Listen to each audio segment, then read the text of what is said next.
Pensando en Voz Alta.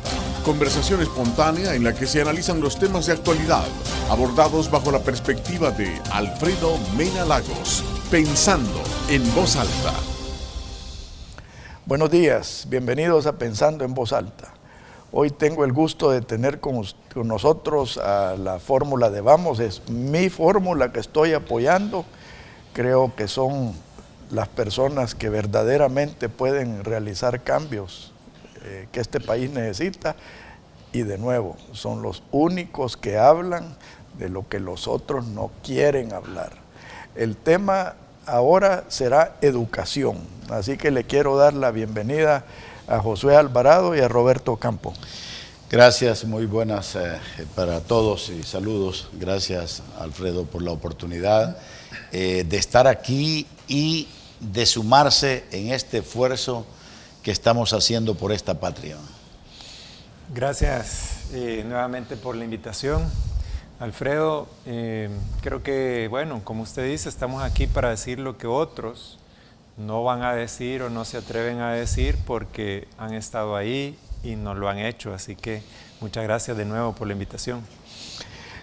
Quizás la primera parte del programa quisiera empezar por la base de la educación, que es el profesorado. O sea, un sistema educativo que no tiene un profesorado bien formado va al fracaso. Totalmente. Y nosotros creemos que es tan importante, y lo hemos discutido con Roberto, la base para poder salir adelante con nuestro país. La educación. Y me llama la atención por qué el descuido o el abandono, porque realmente hemos visto que en los años anteriores hasta se ha reducido pues el presupuesto para educación, donde debíamos de estarle apostando a la educación, porque son los elementos que van a ayudar a que salgamos adelante con este país. Y nosotros, dentro de nuestras propuestas, van consideradas ponerle atención desde los primeros días de los recién nacidos, ponerle atención porque es ahí donde está el futuro de este país para que podamos salir adelante. Ya que menciona los recién nacidos, cuando yo estuve en el gobierno, uno de los proyectos que, por qué no decirlo, me robó el corazón, era un proyecto que se tenía de que inmediatamente naciera un niño, registrarlo. Sí. O sea, porque un niño que no está registrado no tiene derechos, no tiene aspiraciones y como que nace con los pies hinchados. Y yo me recuerdo que en ese programa era de que se iba a tomar las huellas a los piecitos y registrarlos inmediatamente en el hospital. Y eso va en consonancia con lo que ustedes están tratando de hacer. Sí, definitivamente.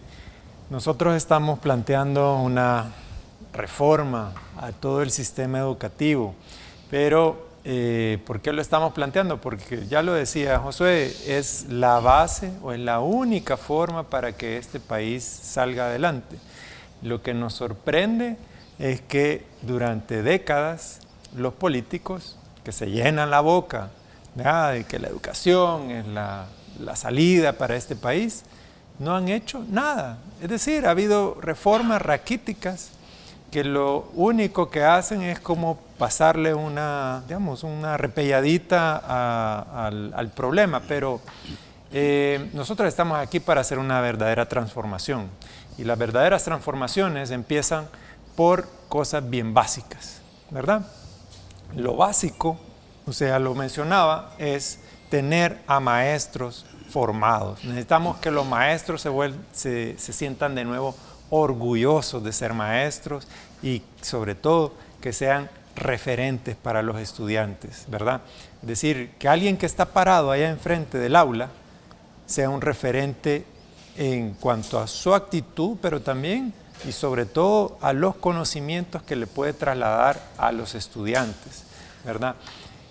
Obviamente eso no quita la responsabilidad de la educación que tiene el hogar, la familia, ¿verdad? Que son igualmente importantes. Pero más allá de eso, nosotros lo que nos estamos imaginando es el ciudadano del futuro. nosotros como país necesitamos ciudadanos con valores, necesitamos ciudadanos que aprendan durante toda su educación a resolver problemas y a tomar decisiones, ¿verdad? No tanto a memorizarse, porque esas ya no son las habilidades que pide el mercado. Así que esas son las bases de nuestra política educativa y usted lo decía, desde el primer día de nacido vamos a plantearnos 2 programas, ¿verdad? Uno que se llama En Buenas Manos, ¿verdad? Que tiene como finalidad que desde el primer día de nacido la familia o una madre soltera o un padre pueda dejar en manos especializadas el cuidado de sus niños, mientras, pues como cabeza de familia, pues nos buscamos la vida y tenemos la tranquilidad de que nuestros hijos están bien cuidados. La siguiente etapa, eso va de 0 a 3 años. Luego, en la siguiente etapa que va hasta 5 años, se llama Mis Primeros Pasos. Y esto es para ir complementando aquellas habilidades o capacidades que los niños necesitan para saltar a la educación primaria y secundaria y a la educación media. Josué, para formar un maestro, obviamente tienen que haber escuelas normales. Aquí en El Salvador es verdaderamente trágico que tenemos a un supuesto maestro de presidente de la República y lo primero que hace es desarmar un proyecto, y me refiero a Educo, que más adelante lo vamos a analizar, que fue premiado por las Naciones Unidas por su efectividad y su innovación. Yo creo que la piedra angular de cualquier proyecto educativo en El Salvador debe pasar por el establecimiento de escuelas normales. Sí, eso es bien importante. Y nosotros como país debemos de saber que una de las riquezas, y yo quisiera que me pudieran entender nuestros televidentes, la riqueza de la población. Somos un país pequeño que si supiéramos invertir en nuestros niños, en nuestros jóvenes, podríamos tener un aporte directo al desarrollo y crecimiento de nuestro país. Y es por eso que nosotros le queremos apostar y estamos haciéndolo de un comienzo, de los primeros 1000 días de ese niño, donde está la mayor formación de habilidades para ello. Y alguien decía, pero hay otros temas o hay otras necesidades, pero si queremos nosotros ir cambiando la triste historia de nuestro país, tenemos que hacer ese trabajo en esas edades y así apuntarle los procesos que estamos llevando. Está hablando de los maestros, de la preparación de ese equipo de maestros, que ahora con la tecnología se nos facilita para poder instruirlos o prepararlos, ya que estemos a nivel internacional. Nosotros se ha dado un descuido totalmente y realmente yo la lectura que hago, ¿por qué? Nos interesa que nuestra población esté escasa de conocimiento, que no se prepare para manejarlo, para hacer con ellos lo que queremos, o por qué razón, porque realmente no he visto la voluntad en la clase política que le apostemos a un factor tan determinante como es la educación en los niños y en un país educado, pues el desarrollo, el crecimiento y las expectativas de crecer de las personas o como individuo es mucho más que una persona que escasamente fue a su primero o tercer grado o sexto grado. Y en eso nosotros lo hemos considerado, y como nos importa la gente y queremos que les vaya bien a la gente, estamos enfocados en esa primera etapa y toda la trayectoria de vida de cuando es un estudiante, que pueda salir apto para defenderse como persona y que pueda contribuir al desarrollo de esta nación. Roberto, la falta de transparencia nos está pasando una factura como país terrible. Y le voy a poner un ejemplo, no voy a mencionar nombres, pero la gente va a saber a quién me estoy refiriendo. Había un profesor que fue alcalde de un pueblo que dejó la alcaldía en muy malas condiciones. De ahí lo premian nombrándolo presidente de Enepasa, que es la entidad que manejó el esquema de Albapetróleos, un esquema tremendamente corrupto que ha dejado endeudadas a muchas alcaldías en El Salvador, y ahora lo premian convirtiéndolo en viceministro de Educación. O sea, ese ejemplo de la falta de transparencia, de la falta de capacidad, de la falta de moralidad, porque alguien que se presta a todos esos esquemas definitivamente tiene un hueco moral enorme. Entonces, ¿qué proponen ustedes para desarrollar esa transparencia y esa responsabilidad a la nación de quienes supuestamente son los elementos que van a formar a nuestra niñez y a nuestra juventud? Mire, siempre lo hemos dicho aquí y en otros espacios, nosotros estamos buscando a la mejor gente para servirle a este país. Así como ese, hay muchos casos, ¿verdad? No solo la del viceministro que usted menciona, pero eso francamente obedece a unas relaciones clientelares que se han venido desarrollando durante décadas y a una, yo diría, una desplicencia en el tema particularmente de educación. Hace poco nos invitaron a los candidatos a una sesión del Consejo Nacional de Educación que ha estado trabajando durante varios años en un plan que se llama El Salvador Educado. ¿Quiénes llegamos? Bueno, llegamos 2 candidatos a la vicepresidencia. Los partidos tradicionales o conocidos como los partidos grandes hasta ahora brillaron por su ausencia. Y eso que la candidata vicepresidenta es supuestamente maestra, ¿verdad? Sí, y eso lo que reflejó es que la educación para ellos sigue siendo una prioridad que pasa como a tercer, cuarto nivel, porque no se ha visto incrementado el presupuesto, no se ha visto que los maestros tengan las mejores condiciones, las escuelas están deterioradas. ¿Sabe usted que el 60% de las escuelas necesitan algún tipo de reparación, de techo, de paredes, de baños? El 20% no tiene agua. ¿Usted se imagina lo que es eso en términos de salud para los niños que están ahí?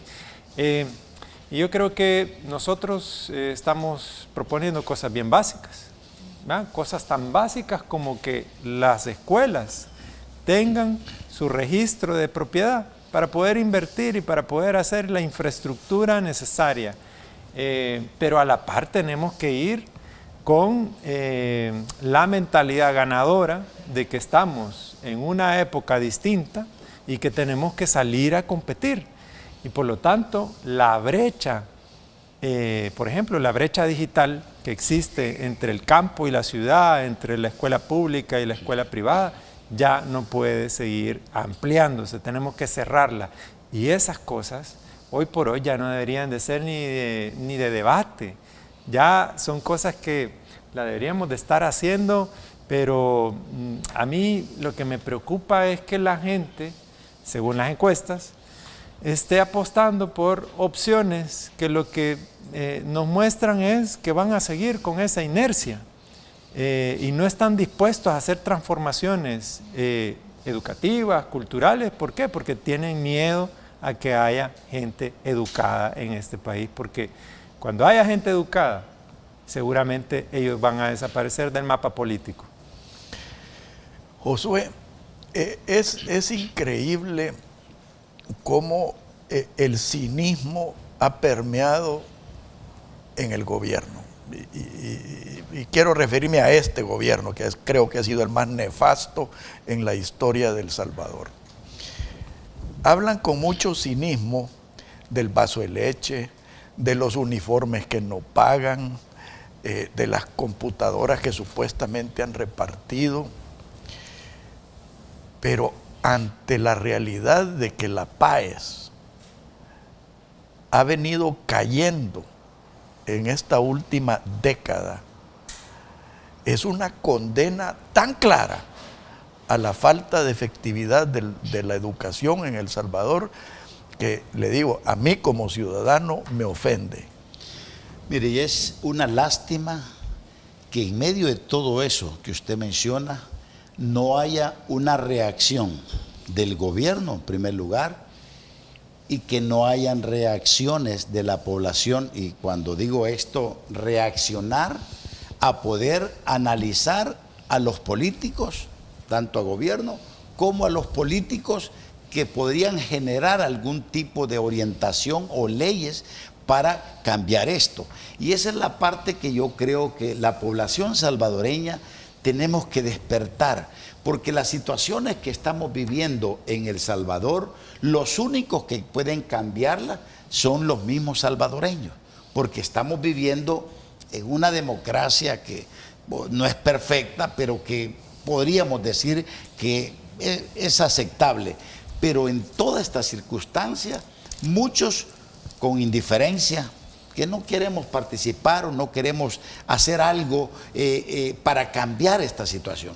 Y es por eso la importancia que existe de que la población haga conciencia del país que tenemos. Porque cuando nosotros analizamos y conocemos los desarrollos Asia y otros países que quizás estaban condenados por su historia a estar en miseria, en pobreza y reducida la educación.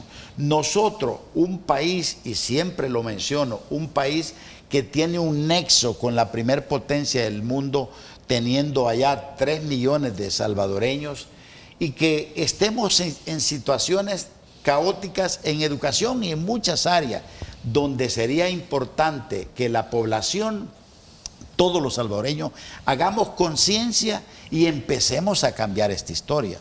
El hecho, y voy a ser bien directo, nosotros venimos como una opción clara de cambiar esta triste historia. Pero, ¿qué queremos? ¿Queremos seguir viviendo más de lo mismo? Si hacen un análisis como partido, como individuos o personas, en este caso siendo Roberto y mi persona, la fórmula presidencial para estas próximas elecciones, sería, y cuando digo esto, porque conozco las razones por qué está Roberto en esto y conozco las razones por qué estamos en esto. Y la gran oportunidad de cambiar la historia de este país se nos está presentando para el 3 de febrero. ¿Por qué le digo esto? Mire, vamos a seguir más de lo mismo. Lo que tenemos ahorita en la competencia, ya hay compromisos para que sea lo mismo, más de lo mismo. ¿Qué es la diferencia en el caso nuestro? Que vamos a seleccionar las personas no por una trayectoria política o de proselitismo o que hayan andado con nosotros haciendo activismo político, no, o porque tengamos compromisos de poner el compadre XX por el patrocinio o lo que sea. Las razones de elegir nosotros la gente solamente está clara y decidida que va a ser por las capacidades en primer lugar y que tenga la pasión de servir y de querer romper con ese pasado. De no ser así, estaríamos perdiendo el tiempo. Yo se lo digo claramente, si queremos continuar en la misma, hagamos lo mismo. Pero si queremos ver un cambio y darnos una oportunidad como salvadoreños, tenemos una opción con la transparencia, con el compromiso con la población, no con poderes económicos. Y eso debería de valorizar la población salvadoreña. En el próximo segmento, Roberto, vamos a hablar de cambios estructurales. Y aquí no se trata de reinventar la rueda. Yo ya mencioné el programa Educo, que era ejemplar, y me parece una barbaridad que el actual presidente de la República, cuando fue vicepresidente y ministro de Educación en el gobierno, el tristemente célebre gobierno de Mauricio Funes, fue el que eliminó Educo. Así que eso es lo que vamos a tratar en el próximo segmento. Por favor, no nos cambie, ya volvemos.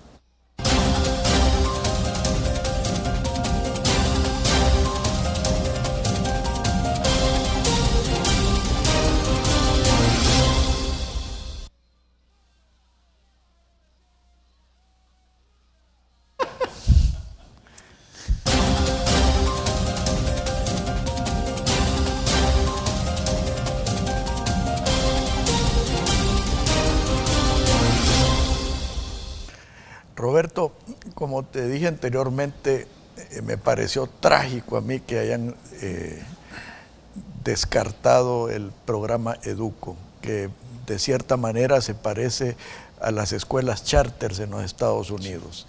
Y esencialmente lo que es darle mayor poder administrativo a los padres de familia en las escuelas públicas.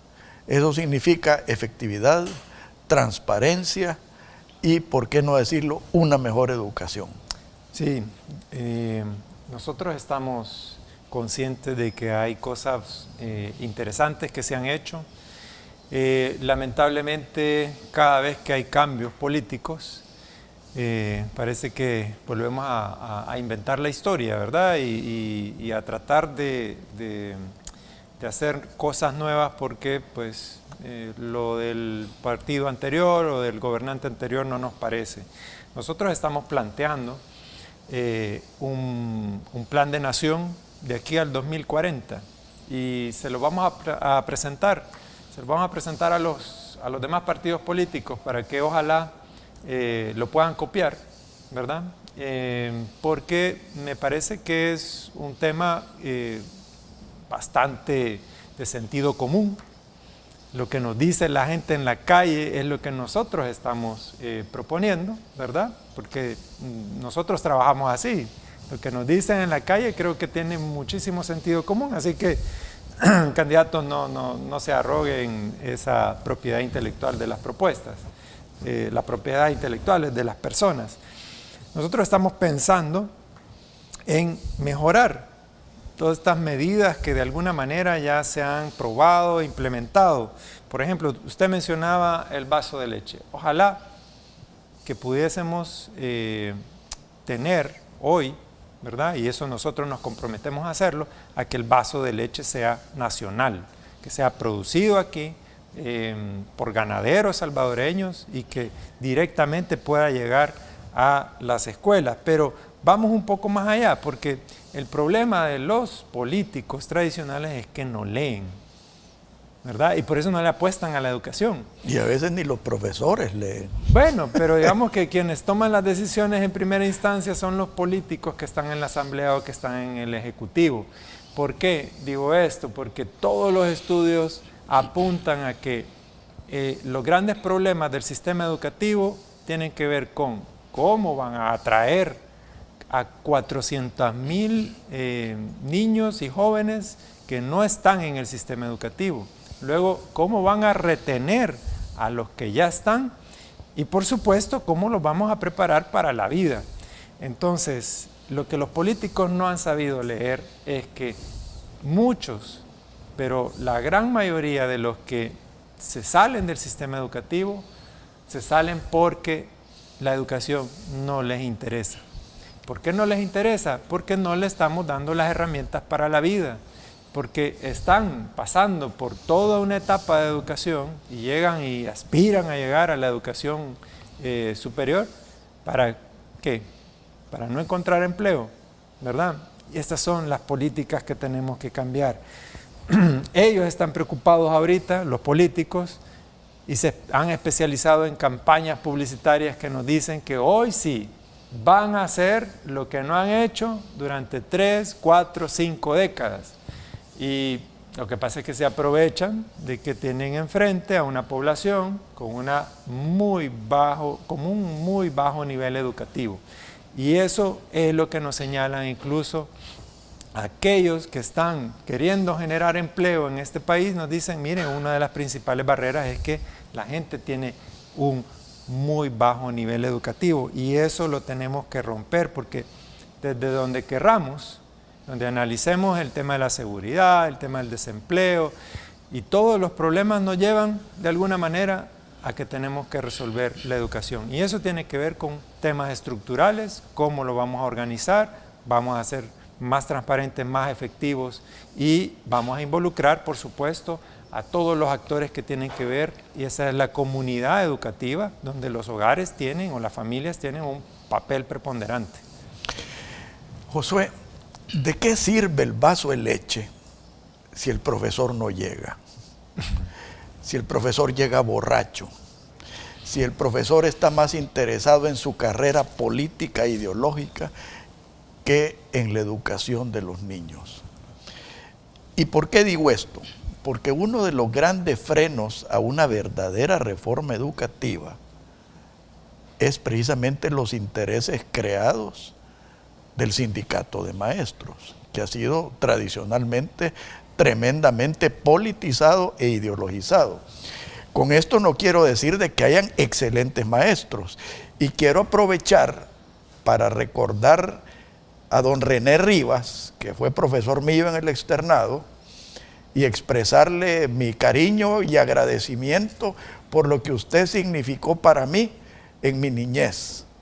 Pero sí me parece trágico que gente como don René Rivas, que en realidad fue un gran maestro, sea opacado por esa mafia que no permite que en este país hayan verdaderas reformas estructurales en el sistema educativo.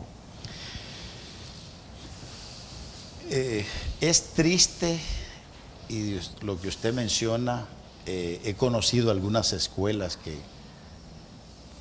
en estos últimos años, y cuando podemos ver que muchos elementos dentro de la escuela no están para promover la educación, sino para promover ideologías políticas, o estar al cuidado, no para ver cómo se está enseñando, educando a los niños.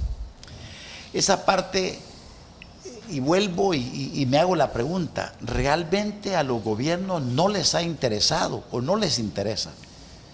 Nosotros tenemos conocimiento de muchos países a nivel de Asia y otros países que se han enfocado en la educación y la experiencia de desarrollo como nación, de crecimiento como nación, han sido fuertes.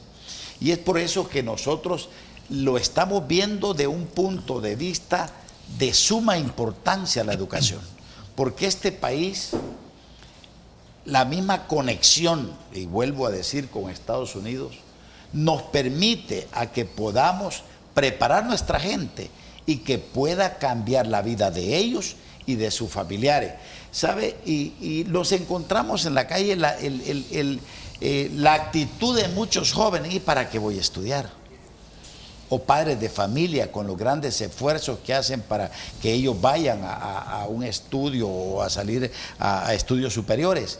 Lamentablemente, y tienen razón, si han estudiado carreras con poca o nula oportunidad de que haya en esto, en el país. Pero en esa parte nosotros estamos sumándonos, que vamos a ser responsables en instruir o que hayan programas, digamos, de estudio, de los cuales con conocimiento previo tengamos de que está haciendo carreras que se están haciendo con prioridad demandadas. Y mire, yo tengo la oportunidad, tengo una sobrina. En su momento viene a mí y me dice, eso fue en Estados Unidos, y que iba a estudiar X carrera. Y estaba entusiasmada por esa carrera, y le dije yo, mira, tú tienes que buscar una carrera que te dé oportunidades de un desarrollo y crecimiento. Y le hice cambiar su pensamiento de estudio. Y qué tremendo que ella sale, agarra beca y sale, y cuando sale la importancia, ¿sabe qué? El día que estaba saliendo graduada, estaba ya con un empleo, con un carro, con un buen salario, y me dice, gracias tío, me dice, porque esto me ha cambiado la vida de lo que yo estaba. Y por eso refiero a la importancia de que nosotros tenemos que buscar qué carreras están siendo demandadas para que podamos reforzar esas áreas en las universidades y que tengamos jóvenes capacitados, tanto para que dé crecimiento a nuestro país como la demanda que hay globalmente. Roberto, yo no me canso de decir de que tu experiencia en Europa es invaluable para esta campaña electoral y para la fórmula que tú sos parte. En Alemania, las escuelas vocacionales forman una parte importantísima de lo que Josué está hablando. de ir enfocando a los niños, aquellos que tal vez no dan para una formación académica más elevada, irlos pasando a la educación vocacional con 2 razones. Uno, identificar las necesidades del mercado. Sí. O sea, porque de nada sirve graduarse de algo donde no hay empleo.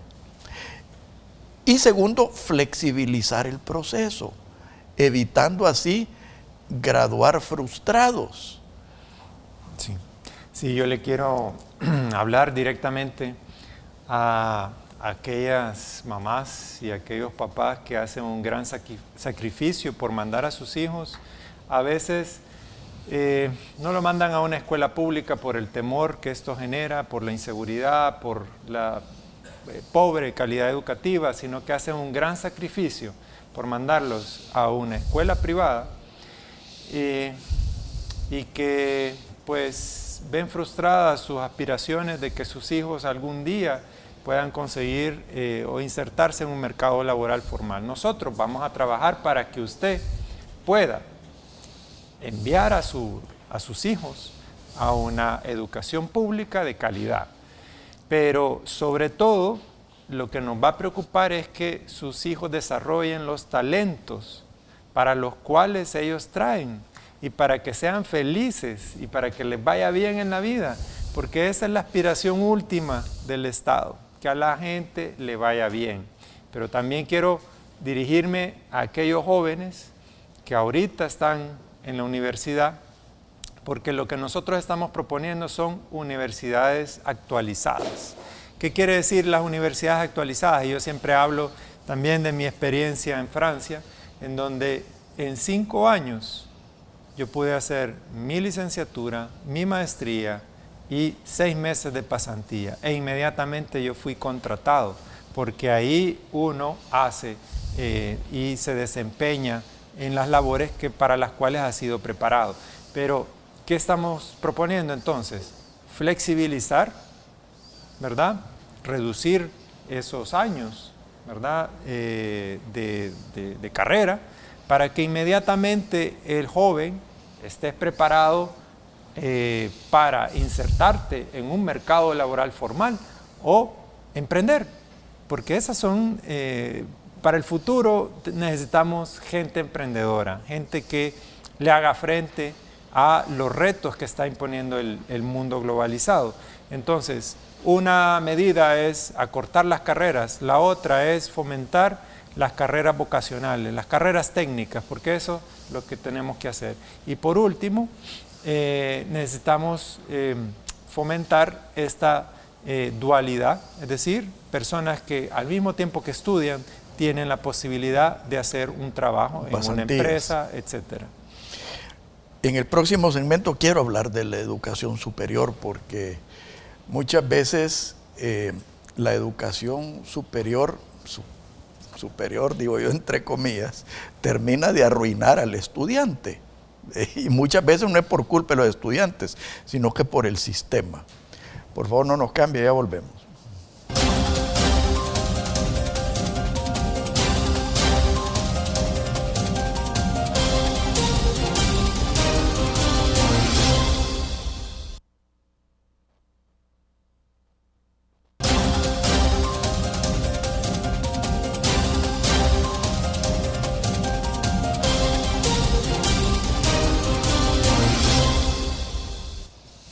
Josué, la educación superior es tan importante para una sociedad que tenemos que tener mucho cuidado la gente que está involucrada en ello. Y brevemente le voy a contar una triste anécdota. Una vez asistí a un evento supuestamente religioso, a donde estaba, yo no sé si el rector o dueño o qué, de una universidad privada, y él habló.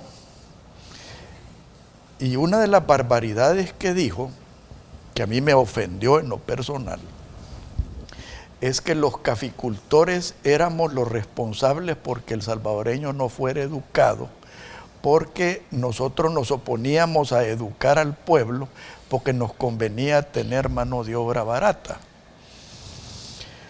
Primero, ¿qué comentario más ignorante? Segundo, ¿qué comentario más malintencionado? Y tercero, lo hace pensar a uno, ¿es esta la gente que uno quiere que esté dirigiendo la educación superior de nuestros hijos y nuestros nietos? Bueno, triste comentario, Alfredo. Nosotros en la parte, a mí en lo personal me llama la atención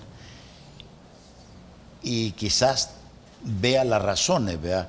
Por ejemplo, viendo el bajo porcentaje que entra al estudio superior, que anda por el 5.6% de los jóvenes. Es triste porque es allí donde está la importancia para el desarrollo del país. Pero yo creo que eso nos conlleva a pensar de que la atracción o la motivación que deben de tener estos jóvenes no está de parte de las autoridades o del gobierno mismo, o por qué no decir de los encargados de la educación. Porque la educación tiene que ser para cada uno de los jóvenes que quizás no hayan tenido la oportunidad, y voy a mencionar esto, quizás hayan nacido en un hogar de escasos recursos, pero si está bien orientada la educación, puede ser la razón o el motivo de salir como un emprendedor o como un exitoso profesional que cambie la vida de muchas familias. Es importante, y cuando yo hago el recuerdo de, por ejemplo, mi hija, cuando está en su tiempo de estudio, cómo se encargan las autoridades universitarias para llevarles personajes que han tenido éxito, que han estudiado, que han sido profesionales y cómo han logrado un éxito. De alguna forma, esa parte los motiva a seguir estudiando y aparte de seguir estudiando, que cuando salen vienen siendo emprendedores que se suman a muchos más exitosos. Y eso, si no lo tenemos en el país, no tenemos la motivación correcta, porque ese número puede ser por los recursos o por lo difícil que es entrar a una universidad nacional porque los cupos son limitados o las razones que sean, pero es alarmante que solo el 5.6% de jóvenes que terminan sus estudios de bachillerato ingresen a una universidad. La propuesta nuestra es que esos números sean incrementados, aparte de eso, que podamos tener carreras o preparar que nuestras universidades estén enfocadas a lo que está demandando el mercado laboral. Ahora mismo en lo de programación, este mundo que ha cambiado y para dónde va. Yo digo, si aquí en 10 años la robótica va a tener ya lo estamos viendo, y en Europa, en Estados Unidos, nosotros tendríamos que estar preparando elementos para que puedan adaptarse a ese mundo que está a las puertas. Los cambios de hoy no se llevan décadas, se llevan 2, 3 años, donde los jóvenes tienen que estarse innovando para no quedar desfasados, y eso es importante. Mire, esa es una de las cosas bonitas de entrevistar gente como ustedes, porque básicamente me van dando la pauta de lo que tenemos que hablar. Lo que usted está diciendo, Josué, abre las puertas a un proyecto que yo creo que como salvadoreños deberíamos de impulsar. Cuando yo estuve en el gobierno, uno de los proyectos que más me ilusionó fue el interés de Texas A&M de que se le concesionara la ENA, la Escuela Nacional de Agricultura. Y ellos ofrecían convertir a la ENA en su campus tropical, o sea, un zamorano como el de Honduras, Sí. pero mucho más conectado con la realidad y con el futuro. Cuando yo tengo anécdotas de este ignorante de esta universidad, que me hizo pensar que si era la persona adecuada para estar regenteando la educación de nuestros hijos y nuestros nietos, más me refuerza a mí el deseo de que las buenas universidades de los Estados Unidos formen parte con alianzas estratégicas, no solo con universidades públicas, con universidades privadas. ¿Qué piensas de eso, Roberto? Sí, no, la verdad es que fíjese que nosotros nos hemos dado cuenta que el hecho de tener a personas al frente de la educación y al frente del país ha provocado precisamente eso, que no hayamos sido capaces de ver las oportunidades y no hayamos sido capaces de insertarnos en el futuro, ¿verdad? Es decir, pensar a futuro tiene que ver con la visión que tienen los políticos de este país. Nos llamaba la atención, por ejemplo, que hay fundaciones haciendo el trabajo que tenían que haber hecho los políticos. O sea, ¿hace cuánto tuvimos que haber hecho lo que usted dice? Investigación para la innovación, ciencia y tecnología. ¿Por qué no lo estamos haciendo? Falta de voluntad. Falta de voluntad y hasta, yo me atrevería a decir, y perdón, ignorancia de los políticos, porque no ver las oportunidades... Cuando no es mala fe. Sí, es muy probable también que hayan negocios o cosas que todavía nosotros no sabemos, pero en todo caso, miren, así, francamente y abiertamente, a nosotros lo que nos interesa es que nuestros hijos y nuestros jóvenes puedan ir al infinito y más allá. Y para eso estamos nosotros que, mire, a nosotros nadie nos regaló nada. Nosotros nos hemos ganado lo que tenemos a fuerza de trabajo. Nadie vino y ningún papá nos puso todo, ¿verdad?, para que hiciéramos lo que hemos hecho. Así que somos los únicos que sabemos cuánto cuesta trabajar, cuánto cuesta estudiar. Y además, yo creo, y usted dijo algo bien interesante, yo creo que es importante poner a la cabeza del gobierno y a la cabeza de las instituciones a personas preparadas, a personas que saben lo que cuesta la vida, para que sean referentes de los niños y de los jóvenes. No estamos ahorita para andar inventando y poniendo a gente con una visión hippie del Estado, ¿verdad? Tenemos que poner a gente madura, ¿verdad?, para dirigir este país. Yo en esa parte, y viéndolo, es que no hallo la respuesta. ¿Por qué no estemos haciendo las cosas bien? Y voy a hablar, por ejemplo, en el término que usted hablaba de lo que querían hacer con la ENA. Y así muchos países lo que yo quería hacer con la ENA, sí. Porque... bueno, sí, pero había esa oportunidad de hacerlo.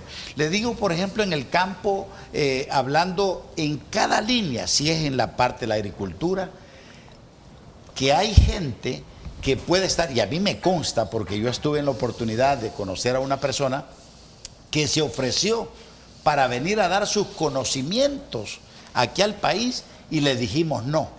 Eso es por una área. ¿Y cuántas otras áreas que está necesitando el país? ¿Por qué razón nuestros políticos frenan eso? ¿Hay los intereses o qué cosas se mueven? Pero una de las cosas que debemos de tener claro los salvadoreños, que en nuestra posición como gobierno estamos claros, trabajaremos, no frenaremos como lo han hecho los políticos, el frenarnos el desarrollo y el crecimiento, sino que hay cosas, como dice, ya están inventadas.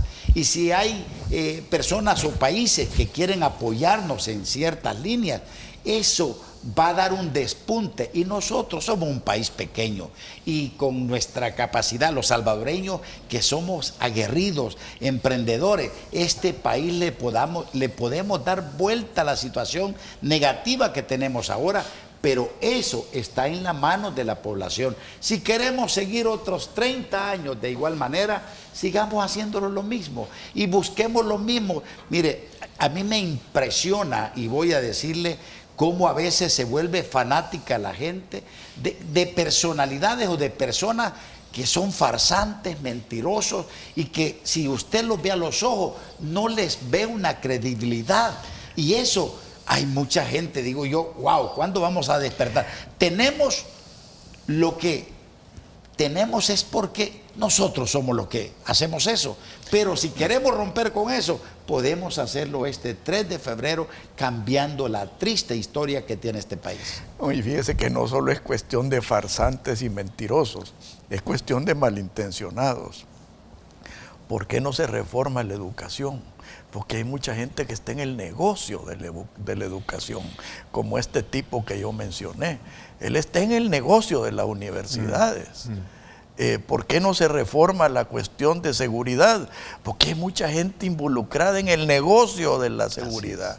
¿Por qué no se reforma la política? Porque hay mucha gente que está en el negocio de la política. Entonces, ¿qué es lo que se necesita? Líderes como ustedes que estén dispuestos a romper esos esquemas tan perversos que nos está condenando a la mediocridad. Y tú dijiste algo muy cierto, Roberto.